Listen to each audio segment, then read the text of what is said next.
এবার দড়ি ধরার সময় এবার যখন ওই ছেলেটা কুয়াতে যখন নেমে গেছে, জোরে চিল্লাতে লেগেছে, বলছে ভূত ভূত ভূত ধরেছি, ভূত ভূত।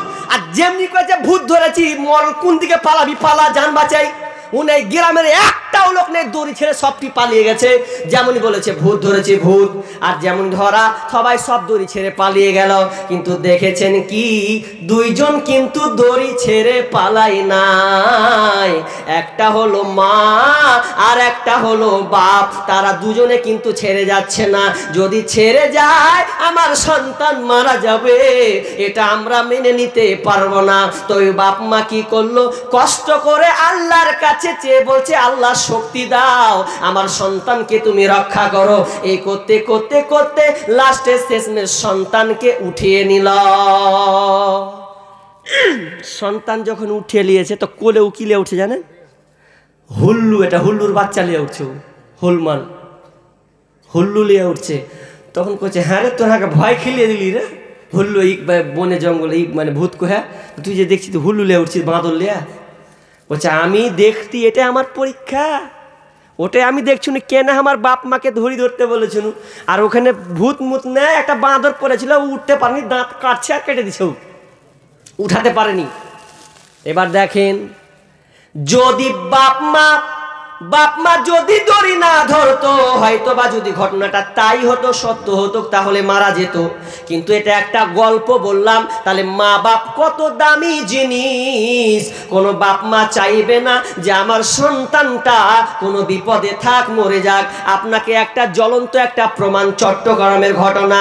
একজন মা, 4টা সন্তান, কোন বৌমা মেয়েটাকে খেতে দেয় না, না কোনো বৌমা ওই মাটাকে খেতে দেয় না। বলছে ঘর থেকে বাড়া, তোর বয়স হয়ে গেছে আর তুই পারিস না।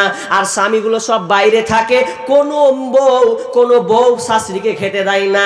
আপনাকে জ্বলন্ত প্রমাণ দেবো, এখনো আপনি সব সার্চ দেন ইউটিউবে, আমার কাছে এখনো মজুদ আছে ঘটনাটা শুনে আমি কাঁদতে লাগলাম। আহারে, এমনও পিয়া সন্তান আছে, মাকে এত কষ্ট দিতে পারে, বৌমারা এত কষ্ট দিতে পারে। ওই শাশুড়িটা আপনাকে ফেলেছে কোথায়, তো রাস্তার এক মোড়ে এক সাইডে ফেলে চলে এসেছে। কেউ ঠিক মতন খেতে দেয় না, কেউ খেতে দেয় না। তার ওই বুড়ি মেয়েটার একটা বান্ধবী ছিল, ওই বান্ধবীটা দেখাশোনা করতো, আর বলতো লে তোকে আমি যতটুকু পারছি খিলাবো, আমিও গরিব, আমি পারি না। এমন সময় একটা সাংবাদিক এসে বলছে, সাংবাদিক বলছে মা আপনি কতদিন থেকে আছেন? বলছে আমি 1.5-2 মাস থেকে আমি এখানে আছি, আমাকে কেউ দেখে না। বলছে আপনার কি সন্তান নাই? বলছে আমার 3-4টা সন্তান আছে, 4টা বৌমা আছে, তারা আমার দেখাশোনা করে না, আমাকে ঠিক মতন খেতে দেয় না। তো বলছে আমার বেটারা এত খারাপ যে আমাকে ঘরে ঠাই দিল না। এবার ওই সাংবাদিক বলছে মা বলেন তো আমি কি কেস করব আপনার সন্তানের ব্যাপারে? ওরা জেলে পচুক, এটা কি চান আপনি বলেন?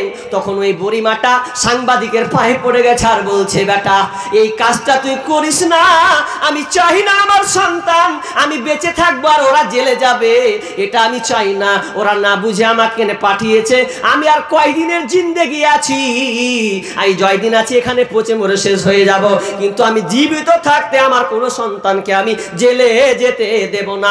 মা আমি এটা সহ্য করতে পারবো না। মা কত দামি জিনিস। মা আপনার কাছে গাড়ি চাই না, বাড়ি চাই না, সামান্য দুটো সুখ চাই। শেষ বেলায় বয়স্ক হয়ে গেলে ও মা অচল হয়ে যায়, সেই সময় মা আপনাকে বলে না যে বেটা তুই আমাকে সুন্দর গাড়ি বাড়ি করে দে, বরং বলে বেটা তুই আমাকে একটু খেতে দিস, আমি যেমন তোকে ছোটবেলায় লালন পালন করেছি ওই রকম আমিও পারবো না, তো তুই আমাকে দেখবি। আমরা মাকে কি করি? বন্ধু, আমরা ভালোবাসি বন্ধুকে, ভালোবাসি স্ত্রীকে, ভালোবাসি শাশুড়িকে, কিন্তু সবাই স্বার্থ আছে, স্বার্থ আছে, স্বার্থ আছে, কিন্তু মায়ের কোনো স্বার্থ নাই। বিনা স্বার্থে মা আপনাকে ভালোবাসে। আমরা আজকে বাপ মাকে ভাগাভাগি করতে শিখেছি। আপনি ভাগাভাগি করছেন, আপনার 4 ভাই ভাগ করছেন, মা বাপ সোমবার ওর বাড়তে, মঙ্গলবার ওর বাড়তে, বুধবার ওই বাড়তে, আইনি মহারাম। তোকে চ্যালেঞ্জ করলাম, বল তুই যখন ছোট ছিলি তখন তোর বাপ মা তোকে কয়দিন ভাগাভাগি করেছে বল?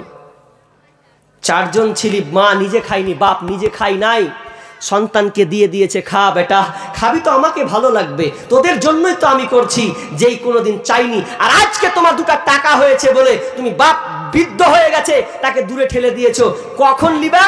যেদিন ভাগাভাগি হবে জমি সেদিন চারজনে একটি হয়ে গেল, যে বাপের ভাগ লিব এবার, আর খেতে দিবে তো ভাগ বলছে আমি পারবো না, তুই খাওয়া গা। এই আপনি নিশ্চয়তা আপনি ছাড়ুন, বাপ মাকে মূল্যায়ন করতে শিখুন।